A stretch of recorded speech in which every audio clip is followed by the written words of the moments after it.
Dark World is directed by Alan Taylor, with the screenplay by Christopher Yost, Stephen McFeely, Christopher Marcus, with the story by Don Payne and Robert Rodat, starring Chris Hemsworth, Natalie Portman, Tom Hiddleston, Anthony Hopkins, Stellan Skarsgård, Idris Elba, Christopher Eccleston.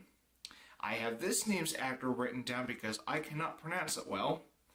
Kat Dennings, Ray Stevenson, Zachary Levi, Tadanobu Asano, Jamie Alexander, and Rene Russo. In ancient times, the gods of Asgard fought and won a war against an evil race known as the Dark Elves. The survivors were neutralized, and their ultimate weapon, the Aether, was buried in a secret location. Hundreds of years later, Jane Foster finds the Aether and becomes its host, forcing Thor to bring her to Asgard before Dark Elf Malekith captures her and uses the weapon to destroy the 9 realms, including Earth. Thor the Dark World is the 8th film in the Marvel Cinematic Universe, and I already have one problem with this film already in the first 10 minutes. That being, the film shows Eric Selvig acting crazy as well as him being naked. Don't worry, the film is rated PG-13, so we don't see his bits anywhere in the film, thank God. But if that scene was supposed to be funny, I did not laugh for 1 second. I thought it was kind of awkward. I bring this up first because Thor the Dark World obviously is not directed by Kenneth Branagh. Instead, it's Alan Taylor, who has only directed 5 films to this day in his career, and he's mostly known for directing television episodes, especially some episodes of Game of Thrones. Why he directed this film is beyond me, and I'd like to know who hired this guy to direct Thor the Dark World. As for how the film looks, its special effects, and how it's shot, it's what you would expect in a Marvel Cinematic Universe film. I know I sound enthusiastic about that, but really, when you go see a film that is part of the Marvel Cinematic Universe, what you're going to see is what you would expect. The film score is composed by Brian Tyler, and I really got no further comment to say about the film score to Thor the Dark World. It's pretty average. As for the overall acting, everyone but Kat Dennings was fine, and Tom Hiddleston once again steals the show.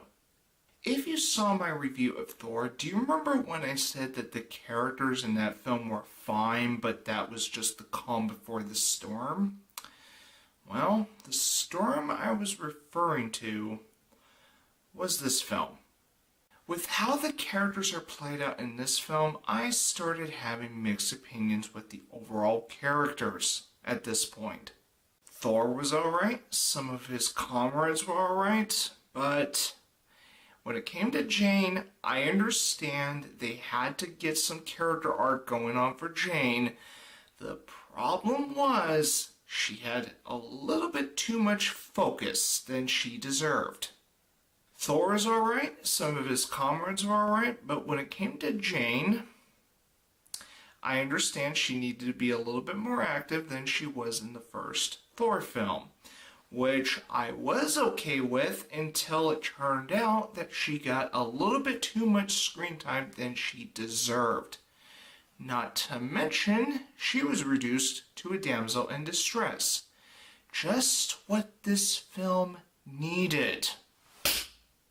Also, Jane did something that I am sure a number of Loki fangirls got pissed off about.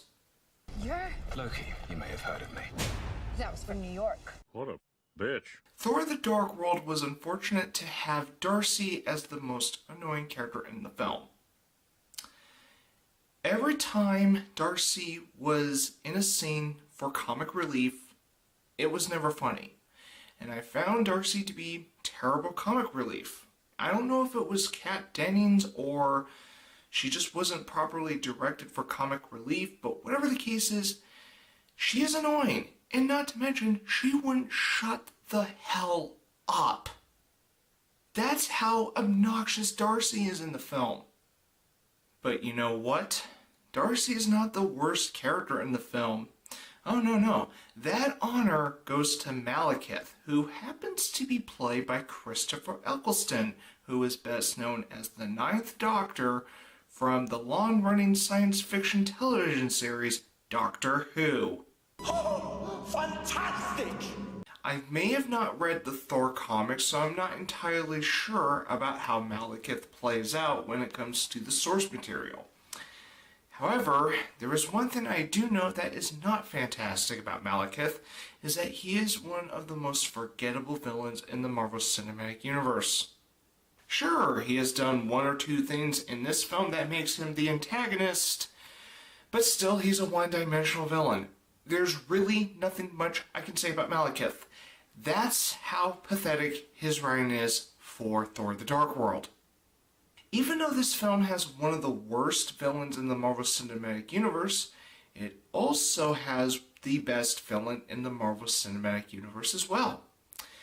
And I know a lot of Loki fangirls are going to be happy about what I'm about to say, but to tell you the truth, Loki is this film's saving grace.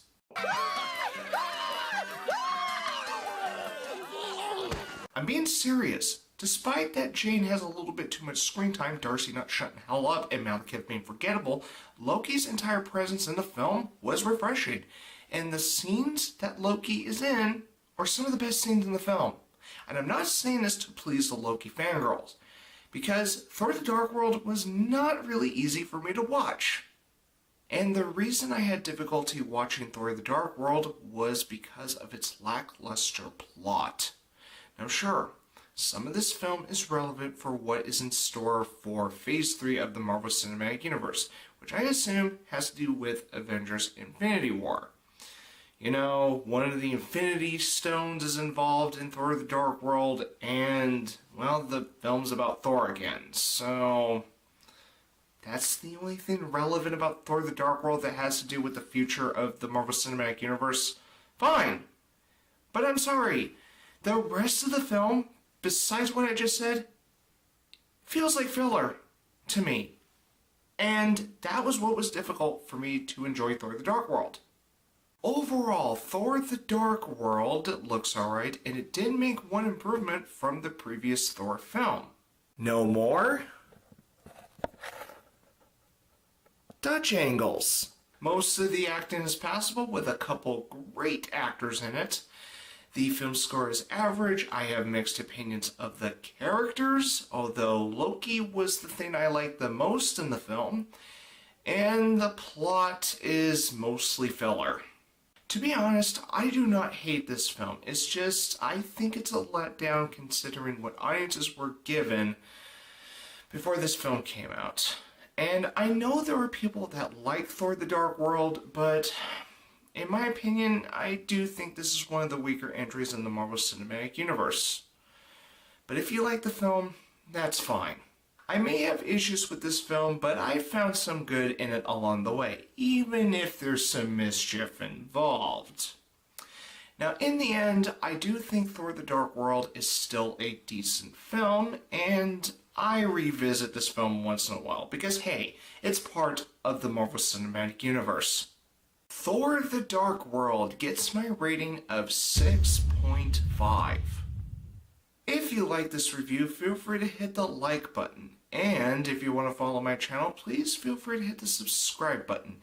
And as always, you're welcome to leave me a comment if you feel so inclined. And thanks for watching. And my Marvel Cinematic Universe marathon will continue with Captain America, the Winter Soldier. Until then, I will see you in the next review.